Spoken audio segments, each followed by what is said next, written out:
So imagine you're holding a 14 by 20 centimeter flat sheet of plastic, right? And you need to cut out the corners to fold it up into a box. Here is the million-dollar question. Exactly how big should those cutouts be to absolutely maximize the volume of that box? Think about it. Cut too little, and the box is way too shallow. Cut too much, and your base shrinks down to practically nothing. By the end of this lecture, you're going to understand the anatomy of a polynomial graph, the formulas behind it, and how you can use these math concepts as your own personal magnifying glass to solve real-world optimization problems, just like that box we just talked about. Let's jump right into Section 1, Smooth Shapes and Continuous Curves. To start our detective work, we first need to identify what a polynomial graph actually looks like. The rule is elegantly simple, really. Polynomials flow continuously, no breaks, and they gracefully curve without any sharp, jagged corners. It's kind of like a smooth, winding river. Non-polynomial functions? Well, those can have sharp corners like a jagged lightning bolt, or they might just be broken up and totally disconnected. Now, right about here, you might be asking a classic student question. Do all polynomial functions have all real numbers as their domain, or, are there hidden walls we just can't cross? The answer is a resounding yes. Any real number is a valid input for a polynomial function. That means these smooth, winding lines extend infinitely to the left and infinitely to the right along the x-axis. No sudden stops, no random holes, and literally no out-of-bound zones anywhere on the horizontal axis. Moving on to Section 2, Finding Intercepts by Factoring. These intercepts are the critical locations where our smooth river actually crosses the horizontal axis. To find exactly where that happens, we follow 3 super straightforward steps. First, set your function to 0, because, well, an x-intercept means the y output is literally 0. Second, factor out any common monomial factors. And third, set each individual factored piece equal to 0 and solve it. It's basically like taking a complex machine and breaking it down into its basic gears to see exactly how each one turns. Let's make this easier with an actual example. Take a look at this 6th-degree polynomial, f of x equals x to the 6th minus 3x to the 4th plus 2x squared. If we set that whole thing to 0, we first factor out that common x squared. Then we just factor the remaining trinomial. Taking this step by step actually reveals our intercept clues at exactly 0, +1, -1, and the positive and negative square roots of 2. But wait, this next part is absolutely crucial. That brings us to Section 3, Multiplicity. Do we cross or bounce? What actually happens when our factored formula gives us the exact same intercept multiple times? In that last example, we pulled out an x squared, right? Which is really just an x times an x. Both give us a root of 0. This leads to a visually fascinating rule.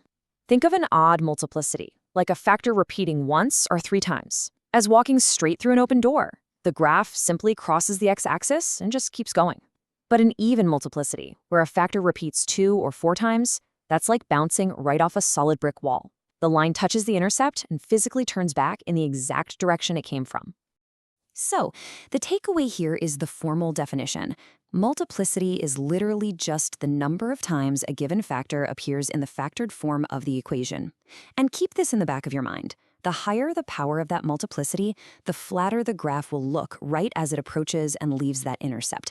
So a multiplicity of 5 is going to look way flatter at the crossing point than a multiplicity of 1. Let's zoom out for Section 4, End Behavior and Turning Points. Now we're looking at the extreme edges of our graph. This is completely dictated by the leading term, the piece of the polynomial with the absolute highest power. It completely dominates the entire equation as our numbers get infinitely large. These 4 rules brilliantly illustrate exactly where the tails of our graph are going to point.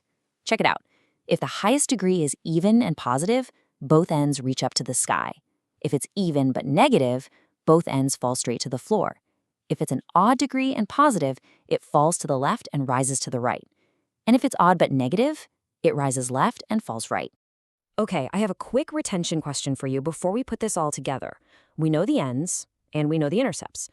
But how many times is our continuous line actually allowed to change direction between those extreme ends? The secret lies right in the degree. A polynomial of degree n will have at most n-1 turning points.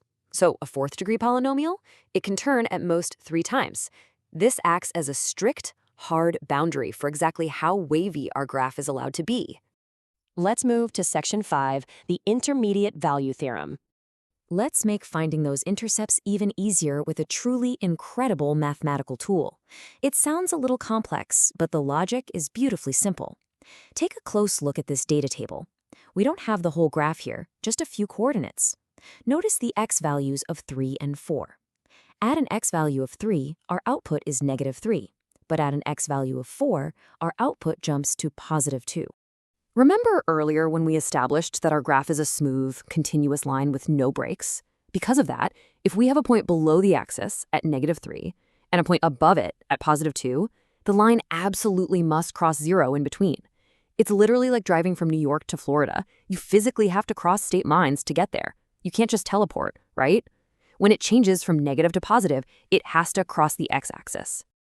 Let's bring it all home in Section 6, Real-World Volume Maximization.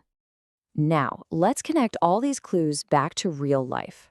We want to maximize the volume of that folded box from the very beginning, and we finally have the detective skills to pull it off. By assigning the width of our cutout squares as the variable w, we create a volume polynomial equation. The volume is the height, w, multiplied by the length, 20 minus 2w, multiplied by the width, 14 minus 2w. This gives us perfectly logical roots to graph, 0, 10, and 7.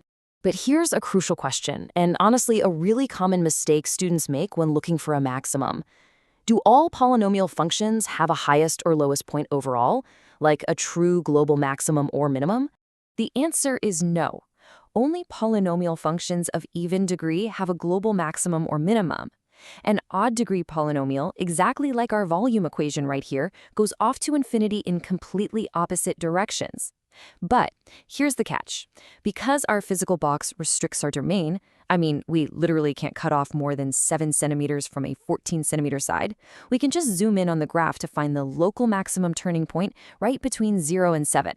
Using our graphing tools to find that local maximum peak on our restricted domain, we discover our golden answer. Cutting squares of exactly 2.7 centimeters yields a maximized volume of 339 cubic centimeters. Boom! We mapped the physical problem to a polynomial, analyzed the turning points, and found the absolute peak. We've seen how intercepts, multiplicity, and turning points translate directly into optimizing a physical design. Polynomials aren't just abstract math. They're the clues we use to optimize physical reality. So, I'll leave you with this. What complex problem will you use polynomials to solve next? Think about it, and make sure to join us for our next lecture, where we'll dive into the equally fascinating world of rational functions.